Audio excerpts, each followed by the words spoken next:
Blake Lively is on the path to exposing a lot of evil secrets, but what about her own? Let's get into her recent lawsuit and dig into some shady secrets she's been trying to hide. There has been a lot of drama focused around Blake and Justin and their recently released movie, It Ends With Us.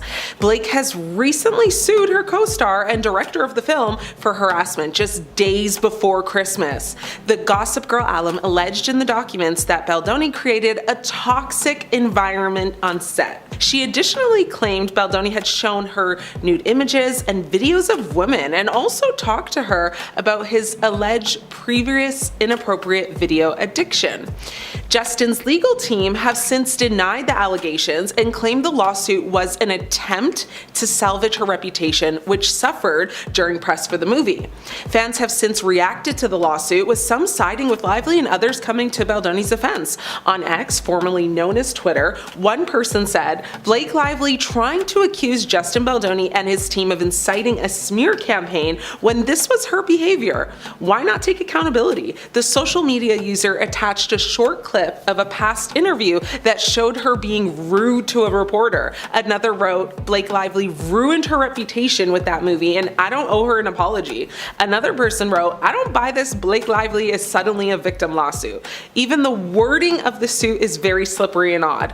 I don't really see anything worth suing over. She's just trying to do damage control." Another user actually said Blake Lively was promoting that film as a chick flick, flowery dress, downplaying DV, using the promo to launch alcohol and her hair company. Her tone deafness is what rubs people the wrong way. Another user said, "Well, Blake Lively is now suing Justin Baldoni. I guess the best way to rehab your image when the public blasts your bad behavior is to then sue for severe emotional distress." Blake Lively didn't even care about this film. She saw an opportunity to capitalize on her brand and failed, and now she's mad.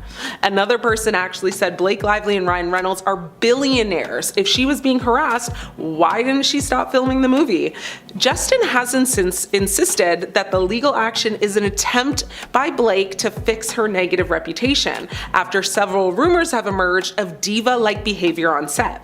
It is alleged that Blake, on several occasions, threatened to not show up to set or to not promote the film in any way. Another issue is that when Blake did promote it, she marketed it with an upbeat tone, and Justin just felt like it should be more focused on the aspect. This caused her to be blasted with criticism, saying she was tone deaf and shallow. But this isn't the first time Blake has been under fire for exuding questionable behavior. The rumored feud between Leighton Meester and Blake Lively has been a topic of interest for years, especially among Gossip Girl fans.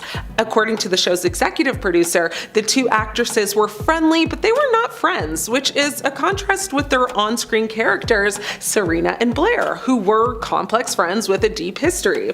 Reports suggest that Meester and Lively had different personalities, which might have contributed to the perceived distance between them. Some sources claim that the feud was more serious, with both of them allegedly avoiding each other like the plague on set. It's even rumored Blake was envious of Leighton and would make awkward comments in interviews, and even when they would see each other at events, they wouldn't even say hi or bye to each other. And in the wake of all the recent drama going on with Lively and Baldoni, users took to social media to share their thoughts, with one person saying, "Watching all the Blake Lively drama while promoting It Ends With Us makes me feel like we all need to apologize to Leighton Meester. Why is everyone acting like Leighton Meester didn't tell us about Blake Lively years ago?" Another user actually went on to say, "Blake Lively acts like she's better than everyone. She's not even a great actress. A side character on her show Gossip Girl actually outshined her." With another person saying as well, "The real ones know Blake Lively has always been unlikable, which is why she wasn't friends with Leighton Meester,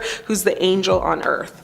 And one user described watching Blake Lively's decline as delicious, with Leighton Meester getting her well-deserved comeback being the cherry on top.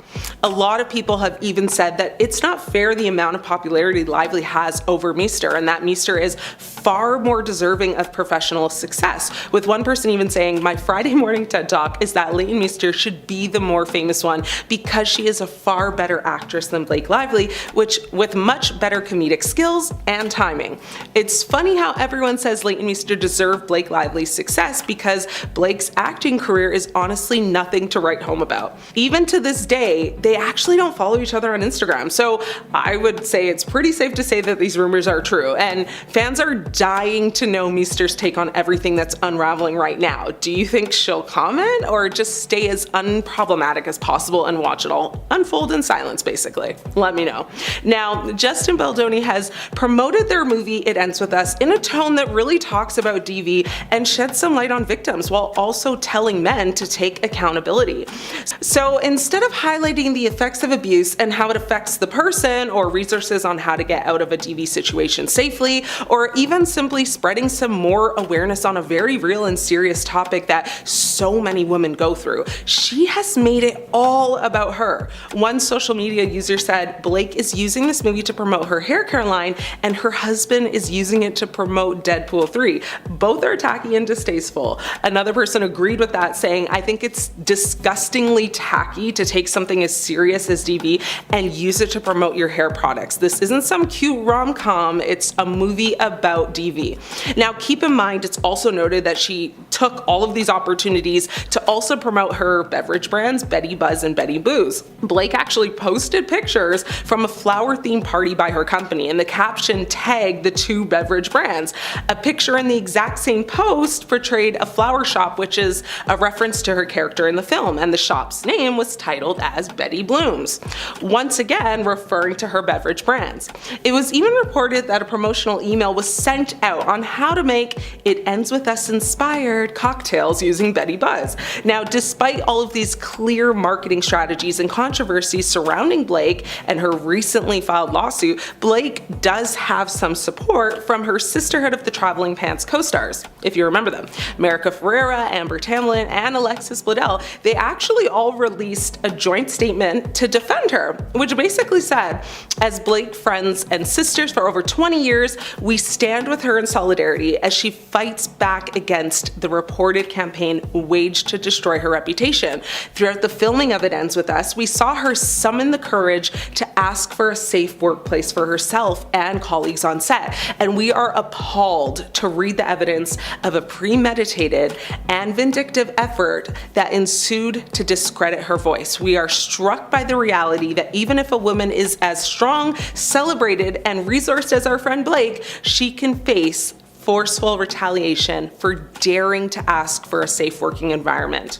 As Amber Heard continues to try and defend herself despite no longer being on the stand, she said she has therapist notes that prove she was a victim of mistreatment by Johnny Depp. She revealed the information in her tell-all interview and has already started receiving backlash in regards to it. She said, "There's a binder worth of years of notes dating back to 2011, from the very beginning of my relationship, that was taken by my doctor who I was reporting the abuse to. The notes were originally not submitted into the trial as evidence, apparently due to fears of them being seen as hearsay. People on the internet seem to be accusing her of having written the notes herself. One person on the internet who claimed to be a therapist said, "I was a therapist for a decade. I worked in child protection and DV and hospitals. Therapists never write like this. We use short form notes, underheadings with lots of abbreviations and acronyms." And they're also pointing out similarities between Amber's own writing and the so-called therapist notes. Many people seeming to believe that the notes are totally fake. Number 9. 20K Airbnb. After the verdict was reached and Amber was ordered to pay $10.35 million to Depp, many people were wondering how she would be able to pay him, especially when her lawyer Elaine said in an interview that Heard definitely didn't have the means to pay it. So people were shocked when they found out where she had been staying during the trial. It was revealed that she was staying in an over $20,000 a month mansion in Virginia throughout the course court proceedings. It's touted as one of the most luxurious private estates in the area, being 13,000 square feet in total and just a 25-minute drive from the courthouse. Witnesses reported seeing her at the property alongside her sister and daughter, as well as her entire security team. So while her net worth and her lawyer's statements make it seem like she doesn't have much to spare, she might have much more than we're aware of. Number 8. Aquaman struggles. After Amber's reputation was all but destroyed thanks to the public's and social media's involvement in the trial, many people were left wondering if she would be dropped from the upcoming sequel to Aquaman, which had already been filmed. Amber's defenders touting this as a big point of how the trial had apparently ruined her life, and attacking those who had caused it to seem that way. Well, as it turns out, her potential removal from the sequel was not the public's fault as many would want you to think, but instead her own. Amber herself revealed that her character wasn't even originally planned to be in the sequel, but that she had fought to have her character have a large role and be featured more prominently within the script. So as much as she might try to place blame on people on the internet for bullying her and ruining her career, she may want to just switch to movies that actually want her. Number 7. Jury's opinion. One story that came out immediately after the trial was that of an apparent juror who had taken to TikTok to share their experiences of being present in the courthouse. It appears that while Amber may have felt her performance on the stand was great, even though she couldn't get any tears out,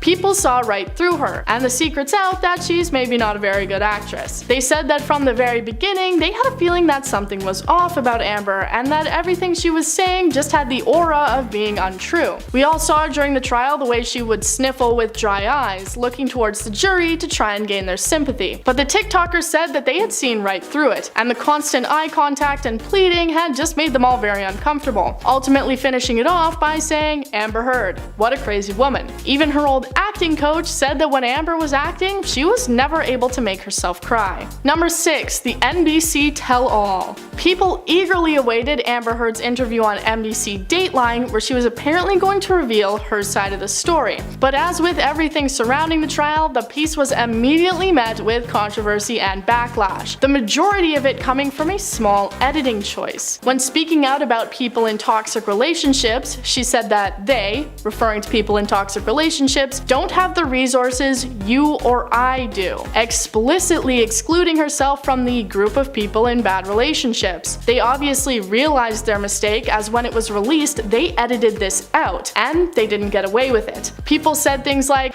#Amber Heard's new interview is exactly why the trial needed to be televised live and unedited. The full Dateline interview actually edited out the slip-up about the resources she has that DV victims don't. Another fact about the interview was that she had received all the questions beforehand and had been allowed to make any editing notes to help portray their narrative. Number 5. Using Johnny's children. With the trial finished and no onslaught of new information coming out every day, people were finally able to look back over the previous days and really dissect what had been said in the trial, and even what happened in the years leading up to it. One thing that many people realized and chose to call Amber out for was her apparent manipulation of Johnny's children, and how it seemed that she had purposefully used them against him. She would often criticize Johnny's abilities as a father, saying that they needed to be raised by a real man, and as a result, the children should be raised by their stepfather instead of him. Johnny has constantly made statements about how he tries to do everything for his kids, and said that his main reason for pursuing the trial was for his children, so this had to have been a big emotional hit for him. She also used the children often in the trial against him, claiming that she had been standing up to Johnny in defense of the children, but a lot of people see this as just having been a planned move by Amber. Number 4. Moving on. During and since the trial, Amber stated many times that she always just wanted to move on from the situation and never wanted any of it to go public. Well, secret's out, Amber. It was revealed in one of her writings that she had often threatened Johnny with a large media fiasco and constantly held the chance of things going public over his head throughout their relationship. She also constantly mocked, teased, and called him out over the years after their divorce, people citing social media posts which they believe were clearly in reference to Johnny Depp. Well, it seems like she definitely got her karma, as her threats to go public came very true, and it all turned out very bad for her. The cyberbullying and hatred that she has received online seems to just come as an unfortunate result of her getting what she wanted, that being the world knowing the truth. Number 3. Secret notebook. It seems more secrets could be coming out thanks to one trial viewer's so-called secret notebook that they auctioned online. They had a notebook that they wrote in from days 23 to 26 of the trial, which wrote down everything from jury reactions, Johnny's interactions with his lawyers, and even Amber's actions within the courtroom. The notebook seems to have sold for a whopping $14,000, with all the profits being said to be donated to a children's hospital. Let's just hope they mean donated and not pledged. As cameras can only show us so much, these writings may give us an insight into Amber and her actions throughout the trial that we outside were unable to see, though we may never find out, as the sale of the notebook came with the stipulation that it could not be photocopied or reproduced in any way. So we just have to wait and see if the buyer feels like sharing the contents with us. Number 2. Donation. One massive bombshell that actually came during the trial was that of Amber Heard's quote-unquote pledge to the ACLU. When Amber received $7 million from her divorce from Depp, she pledged to split the money between the ACLU and the Children's Hospital Los Angeles, saying that she would split the payments up over a few years. Up until the trial, they had only received around $1.3 million in separate installments, $100,000 of that actually coming from Johnny, and $500,000 coming from a separate account that many people believe to have been controlled by Elon Musk, whom Amber Heard had dated after she split from Johnny. So despite saying she had donated the money, she was lying through her teeth the whole time, attempting to defend herself by saying that she used the word pledge and donate synonymously. Well, you'd be the only one to do so, Amber. This was a massive part of the trial as it called into question just how many other things Amber might be trying to hide. Secrets out, Amber, you're not so great at keeping secrets. Number 1. Bruises. One main point of the trial was when Amber Heard testified to having had bruises and injuries as a result of Johnny Depp, many people accusing her of having used makeup in order to create the illusion, but she strongly testified against this, until she didn't. Her even accidentally referring to the makeup kit she used to quote-unquote cover the bruises as a bruise kit. Many people took to social media, and more specifically TikTok, in order to break down what she had been saying and expose her for lying. First coming for the method she described having used to cover up the bruises, which was entirely incorrect and out of order. But the final nail in the coffin of this lie came when people looked at photos, which showed the supposed makeup palette she had referenced using. People were able to find the exact palette that she had been using, which is literally sold as and called a theater bruise and abrasion kit. Looks like the lying cat's out of the bag on that one. Well, fans pointed out that Justin was noticeably absent from joint press events for the movie when it first came out, and that there weren't really any premiere photos of him and Blake together. According to a source who spoke to Us Weekly at the time, there were two camps on the film, Team Blake and Team Justin. This creative struggle set the tone for the negative experience behind the scenes and grew into them not speaking anymore. Now this made sense as Justin only appeared on the red carpet solo and side by side with his wife Emily and other friends and family, but never with Blake or other co-stars. Now unnamed sources told The Hollywood Reporter that there was a fracture among the filmmakers in post-production, and that Blake, who was a producer on the film, had commissioned her own cut of the film from editor Shane Reed, who was the editor on her husband Ryan Reynolds' film Deadpool and Wolverine. Now everyone on the internet then pretty much switched on Blake, calling her the problem and digging up things that made the star look bad. A journalist stepped forward to talk about how uncomfortable they were interviewing Blake in 2016. Norwegian interviewer Kirsty Flaw, who goes by Curtsy, uploaded her 2016 interview with Blake that was so uncomfortable it made her want to quit her journalism career. At the time of the interview, Blake had announced her pregnancy at the Met Gala that May, but appeared to take offense when Curtsy starts the interview by congratulating her on her little bump. "Congrats on your little bump," Blake mockingly retorts to Curtsy, who visibly isn't pregnant, and later on in the interview, Blake and her co-star seem to just ignore Curtsy altogether. It's really awkward. Now, Blake had also been blasted as tone deaf and shallow after she hosted an interview with her It Ends With Us co-stars and failed to discuss the serious message behind the movie. Blake sat down with fellow cast members Jenny Slate and Isabella Ferrer, as well as author Colleen Hoover, and many people were left unamused by the lighthearted nature of their conversation. Now, the four women giggled together as they discussed everything from their dream job to their zodiac signs, but there was no mention of DV during their chat. that. And social media users were quick to slam them, particularly Blake, who hosted the interview, for partaking in the breezy questionnaire given the serious nature of the film and for failing to speak about the topic. Now, everyone was blasting Blake for the way she promoted the movie, and there were many viral posts about the star, exposing her as a mean girl in Hollywood. Now, everyone just seemed to be over her, but at the end of December though, things heated up as Blake filed a complaint with the California Civil Rights Department on December 20th. Then she filed a lawsuit in New York federal court,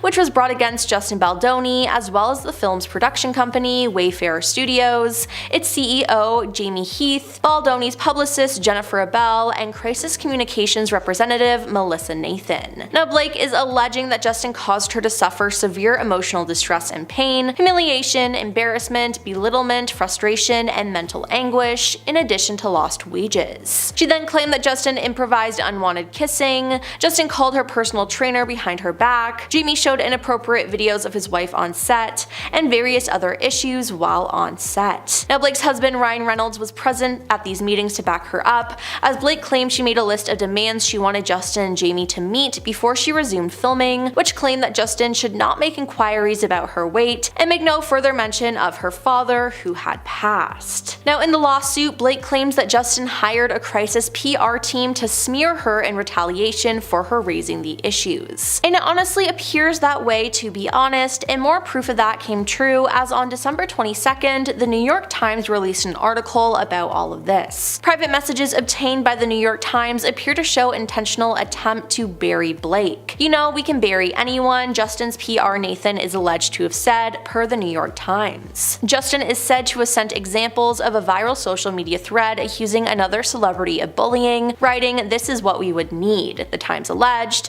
Miss Nathan soon floated proposals to hire contractors to dominate social media through full social account takedowns by starting threads of theories and generally working to change the narrative. All of this will most importantly be untraceable, she wrote. But Justin's lawyer said that he had hired a crisis manager due to multiple demands and threats he alleged Blake made, including threatening to not show up on set, threatening to not promote the film, ultimately leading to the demise during release if her demands were not met. Now, the same day this article came out, Justin was dropped by his talent agency, and many celebrities were speaking out in support of Blake. Colleen Hoover, who refused to do press with Baldoni, posted to Instagram after Blake first made her allegations to call her nothing but honest, kind, supportive, and patient. America Ferrera, Alexis Bledel, and Amber Tamblyn, who starred alongside Blake in her 2005 breakout role in the Sisterhood of the Traveling Pants, slammed the vindictive effort and sued to discredit her voice, and Amber Heard said she had seen similar social media campaigns firsthand and up close, calling it horrifying and destructive. Actresses Kate Beckinsale and Abigail Breslin shared their own stories of harassment and retaliation in the wake of Blake's lawsuit, and director Paul Feig posted that Blake did not deserve any of the smear campaign. Another one of Blake's It Ends With Us co-stars, Brandon Slynar, posted a link to the initial New York Times story, and Jenny Slate, another co-star in the film, said she stands by her loyal friend. Amy Schumer posted a story on Instagram that said, "I believe Blake," and Sony Pictures, the distributor of the movie, also showed support for the actress. "We have previously expressed our support for Blake in connection with her work on the film.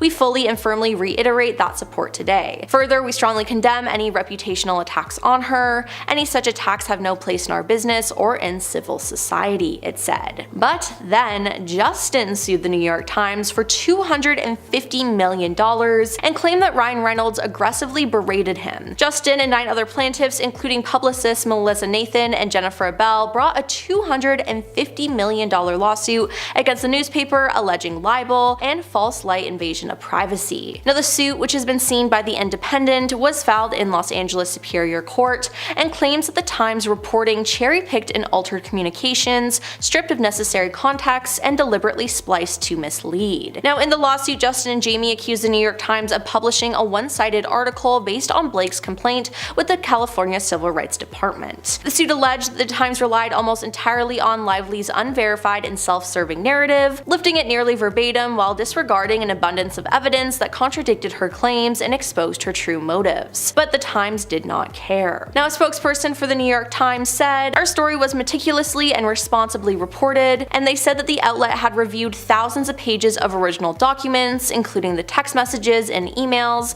that we quote accurately and at length in the article. Now, the lawsuit said the plaintiffs suffered damages that amount to at least $250 million. Now, specific lies have also been called out by Justin's team. Blake claimed that Justin invited her privacy by entering her makeup trailer uninvited while she was undressed, including when she was breastfeeding. But Justin's legal team refuted the claim, referring to alleged texts by Blake that read, "I'm just pumping in my trailer if you want to work on our lines," to which the actor responded, "Copy, eating with the crew and we'll head that way." Now, it seems like Justin's team is trying to expose Blake for lying and are showing the proof that they have. Celebrity makeup artist Melanie Iglesias also testified for Heard both in 2020 and 2022, corroborating the actress's claim about Depp injuring her in 2015. She gave testimony during the 2020 libel case, saying that she covered Heard's facial bruises and busted lip as a result of Depp allegedly headbutting her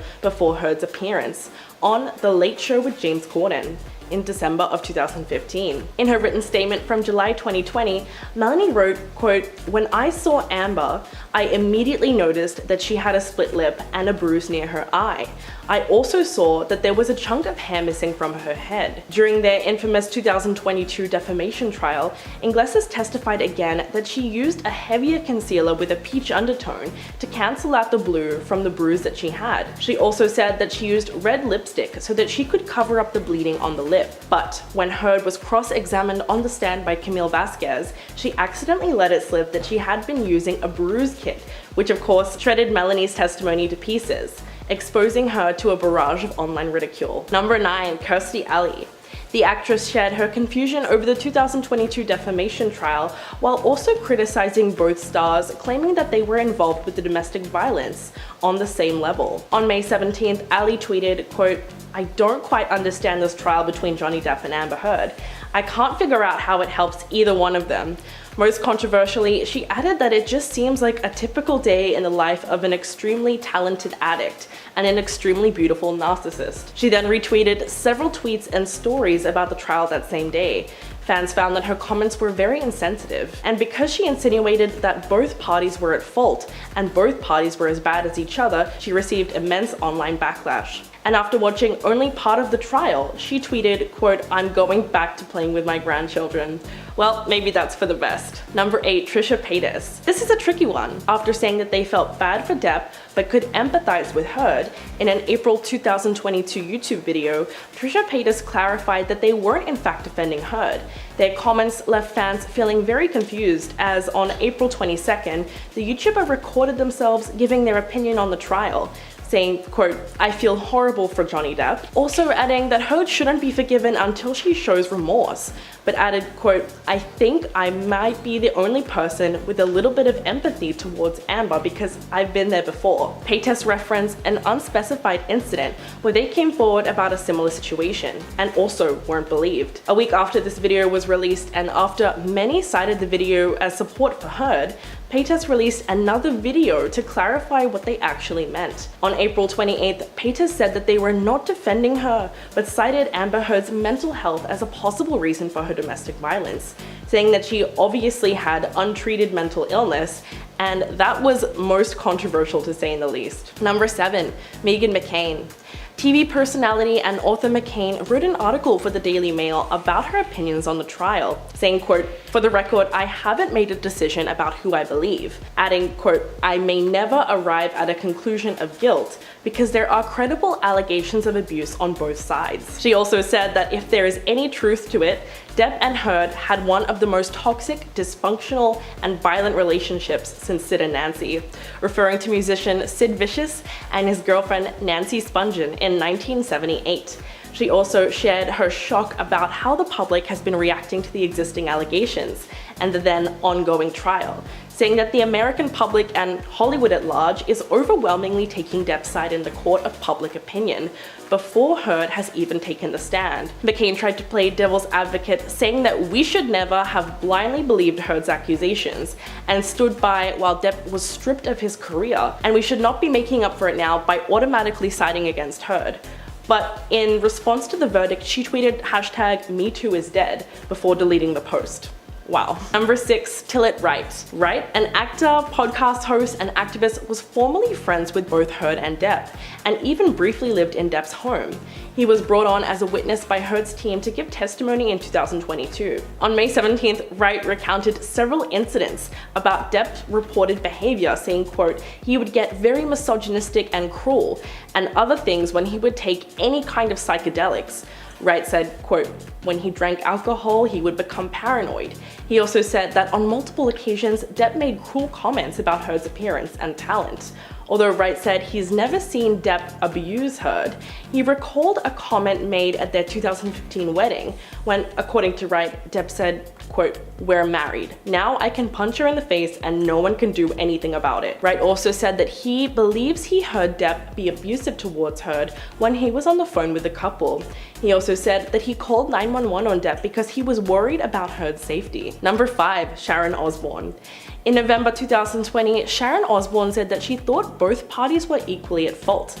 But in 2022, she completely backtracked, saying that she was surprised by the defamation trial verdict. Osbourne discussed the trial and the Sun's article in a chat with her co-anchors on The Talk. In November 2020, she said that Depp and Heard were both at fault, saying, quote, it takes two to tango, and adding, quote, I think they're both as bad as each other, and that she gave him as good as she got, even saying that he wasn't a scared little mouse in the corner being battered. She then went on to compare her own marriage with rock star Ozzy Osbourne and admitted that when he shoved her, she shoved him right back. Her comments were insensitive at best, but when the trial verdict was announced, Osbourne spent the night with Depp at a concert at the Royal Albert Hall in London. Afterwards, she told Piers Morgan that she actually wanted Depp to win all this time, but it was just that she didn't expect him to. Fans were quick to point out the hypocrisy in choosing to support Depp only after he won. Number 4. Raquel Pennington. Heard's former best friend was one of the witnesses called by Heard's team this week, testified that she was scared for Heard in a video deposition played for the jury during the defamation trial. Pennington testified to hearing or seeing violent interactions between Heard and Depp during the course of their relationship that ended in May 2016. During her video deposition, Pennington became emotional when she was asked to describe photos documenting Heard's injuries from alleged assaults by Depp. She teared up as she described Heard with, quote, bruises on her eye, swelling on her nose. She also denied allegations from Depp's legal team that she and Heard staged damage to the couple's Los Angeles penthouse in May 2016. Instead, she described an intoxicated Depp swinging a wine bottle and damaging the couple's home. But here's the kicker. During her testimony, Pennington admitted that she never witnessed Depp actually hit Heard, but was only able to describe the injuries that she had as a result of the alleged altercations with Depp. Number 3, Rachel Riley. One of the presenters on daytime TV show Countdown, Riley came out in support of Amber Heard by retweeting threads critical of Johnny Depp. The British TV star tweeted about the defamation trial, saying, quote, I wouldn't wish this on my worst enemy. She retweeted a couple of Twitter threads about relationships with domestic violence and Depp's association with reviled figures such as Marilyn Manson and Harvey Weinstein. She also shared a thread by another user entitled Johnny Depp, A Problematic History.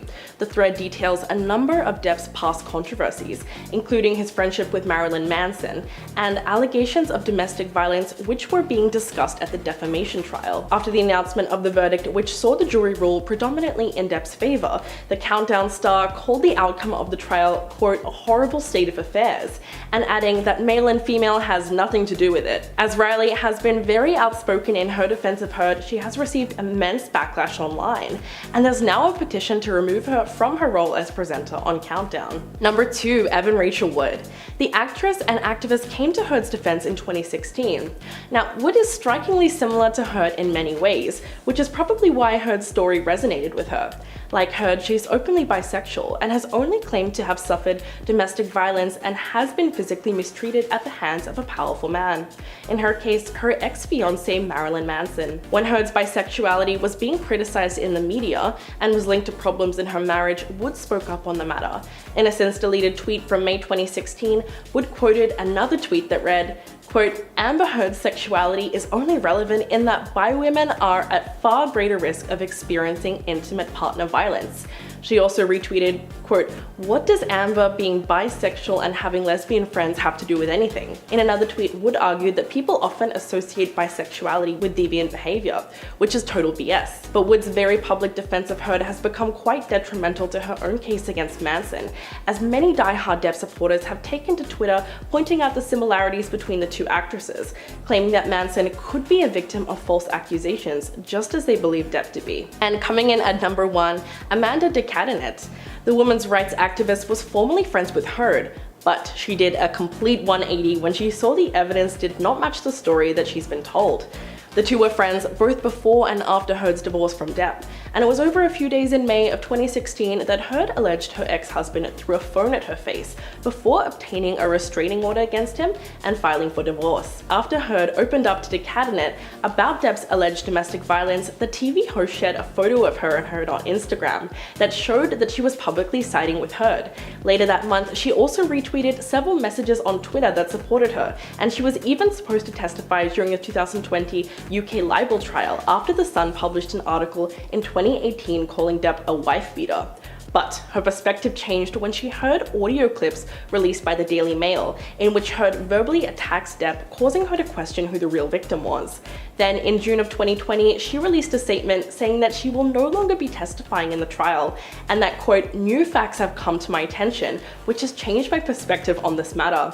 De Cadenet said it was a, quote, "very painful realization that someone who I advocated for and believed so wholeheartedly was not entirely forthcoming with me." So starting off, the book it's based off of has been called problematic for romanticizing sensitive topics like DV. The author, Colleen Hoover, also has some controversies, but besides all of this, the movie was made. Now, Blake Lively stars as the main character Lily Bloom, and she's also a producer on the film. She co-stars with Jason Baldoni, who is also the director of the film. Now, with these two having more control over the project than just acting in it, it's no surprise that there were some altercations. Fans on social media have pointed out that the pair have not appeared together for any press or any photos together. Over the past week, Justin has spoken to Access Hollywood, Today, Entertainment Tonight, and Good Morning America, while Blake has spoken to Vogue, Capital FM, and CBS Mornings. Justin only appeared on the red carpet solo and side by side with his wife Emily and other friends and family at the premiere, but never with Lively or other co-stars. Now, according to Paper Magazine, Justin also allegedly didn't introduce the film ahead of the screening with Blake and Colleen Hoover, despite being the director and star of the film, which is a little strange. Unnamed sources told The Hollywood Reporter there were fractures among the filmmakers in post-production, and that Lively, who was a producer on the film, had commissioned her own cut of the film from editor Shane Reed, who was the editor on her husband Ryan Reynolds' film Deadpool and Wolverine. Another source told The Hollywood Reporter Blake's cut may not indicate a feud, as it's not uncommon for a film to undergo multiple cuts during post-production, and the filmmaking team agreed on the final cut, but who knows what truly happened. Then people got really upset when Blake spoke about how involved her husband Ryan Reynolds was in the film.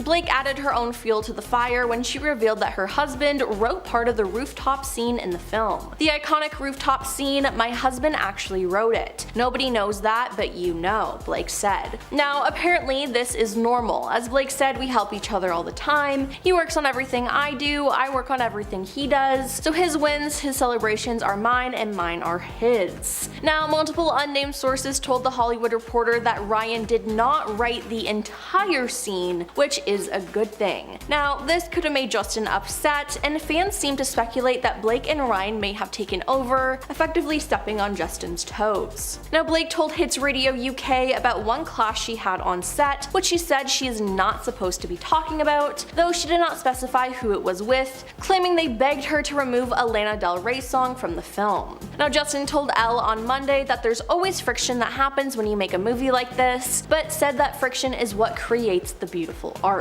Blake has been called out though about how she's treated the promotion of this film. She's been promoting the film as a rom-com when it covers serious topics. It's a drama and not a rom-com. At the premiere, her husband Ryan attended, but so did his Deadpool 3 co-star Hugh Jackman. Jackman. A lot of people claim that it felt like Blake and Ryan were trying to recreate the magic of the Barbie and Oppenheimer movie premieres last summer. But due to the nature of It Ends With Us, it's just not the right thing to do at all. It seemed like all Blake cared about was reaching high numbers at the box office and looking good, not trying to tell the story of a DV victim and bring awareness to the issues in the film. Blake has also been blasted as tone deaf and shallow after she hosted an interview with her It Ends With Us co-stars and failed to discuss the serious message behind the movie. Blake sat down with fellow cast members Jenny Slate and Isabella Ferrer, as well as author Colleen last week to discuss the new flick, and many people were left unimpressed by the lighthearted nature of their conversation. The four women giggled together as they discussed everything from their dream jobs to zodiac signs, but there was no mention of DV during their chat, and social medias were quick to slam them, particularly Blake, who hosted the interview, for partaking in the breezy questionnaire given the serious nature of the film and for failing to speak about the topic. Immediately, outraged viewers flocked to the comment section to criticize them. "I'm very confused, you missed the entire purpose of the movie, I'm sad and disappointed," one person wrote. "Can you please promote it appropriately?" another asked. Now someone else added, "Blake is only here for the fashion and that's all. She ain't interested in the message this movie brings. Shallow." However, several hours later, Blake took to Instagram to share information about DV, as well as some resources for her followers. She directed her followers to a series of links, which included a phone number for victims of DV, as well as statistics and other information.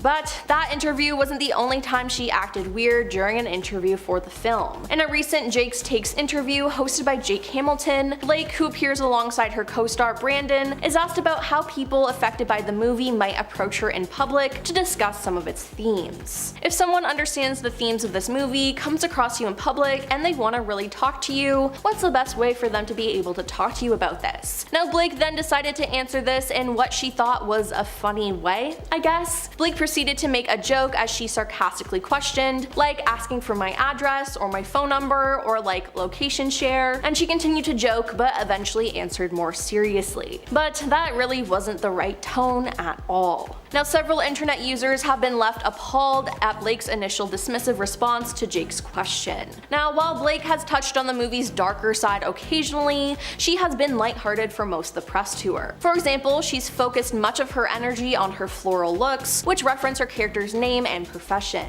She even says in the film's official TikTok account's promotional clip, "Grab your friends, wear your florals," as she encourages people to watch the movie. Which, is that really an appropriate thing to say?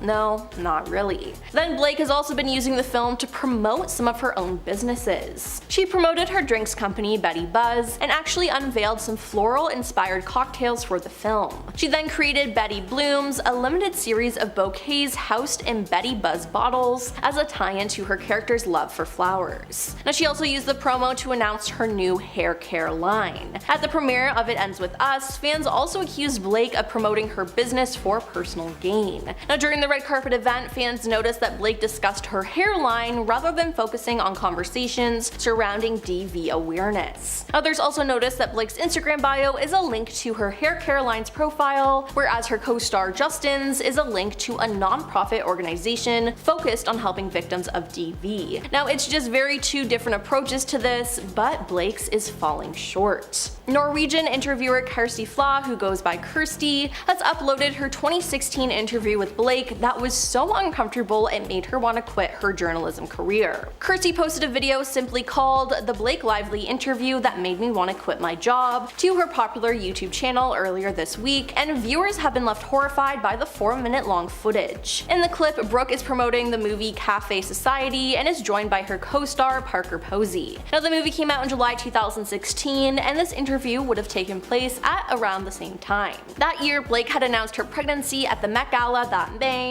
but she appeared to take offense when Kirsty starts the interview by congratulating her on her little bump. "Congrats on your little bump," Blake mockingly retorts to Kirsty, who visibly isn't pregnant. Now, appearing to purposely exclude Kirsty from the conversation, Blake and Parker seem to almost ignore her. It was extremely rude and horrible, and people in the comments called them out. Yeah, this doesn't look good for her at all, and with all this stuff coming out, it's making Blake lose fans. The actor is well known to be an Amber Heard supporter, even voicing his opinion after a petition to have her character removed from the forthcoming Aquaman sequel ended up reaching nearly 4.5 million signatures. The actor, who plays Nereus in the films, the father of Mira, said in an interview with Redline Films, quote, "She's terrific. I had a great experience working with her."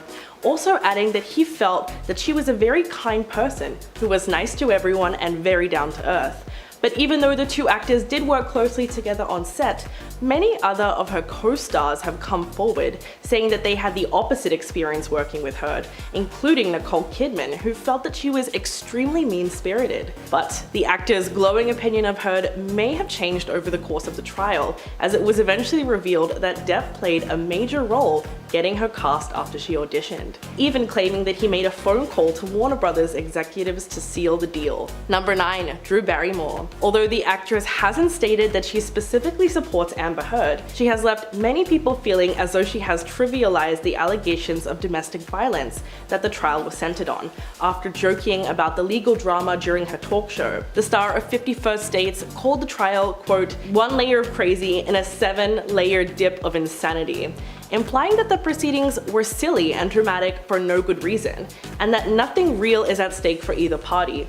And adding, quote, "I understand all the feelings, but they are actually offering up this information." Her comments drew plenty of criticism on social media, and the California native jumped to apologize to her followers for trying to add humor to the conversation, saying, quote, "This has come to my attention that I have offended people with making light of Johnny Depp and Amber Heard, and for that, I just want to deeply apologize." Barrymore later detailed in an Instagram video that she does in fact appreciate the depth of the trial and hopes to grow and change from her mistake. Number 8. Ellen Barkin. The actress showed her support for Heard when it mattered most, in the courtroom. In a testimony for the trial recorded in 2019, Barkin claimed that a jealous Depp once threw a wine bottle across a hotel room back when they were dating in the early 1990s. Jurors also heard Barkin testify that her ex was controlling during their brief time together, and would often question her about where she was going and what she was doing. While they were dating, she recalled that he would ask her, quote, "Where are you going? Who are you going with? What did you do last night?"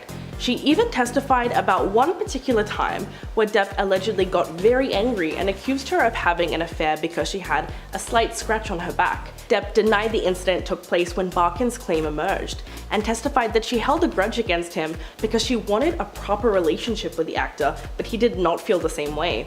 He then explained, quote, "From that moment on, she became very, very angry." It's easy to see how Barkin might regret coming out in support of Heard, as Depp has a myriad of ex-partners on his side, and was thus able to clear his name. Number 7. Julia Fox. The Uncut Gems star has publicly supported Heard during the trial.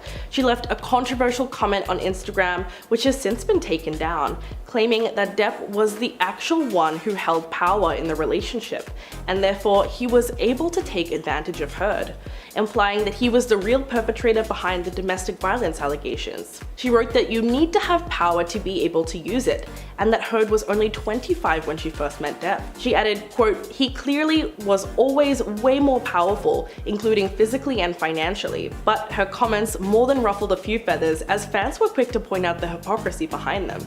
Social media users referenced an image of Fox stepping out in Alexander Wang underwear to go grocery shopping last weekend, and called her out for the fact that she continues to support the designer, who faced multiple allegations in late 2020. Fox then deleted her post showing support for Heard and has since been quiet on social media. Clearly, the internet did not appreciate her take.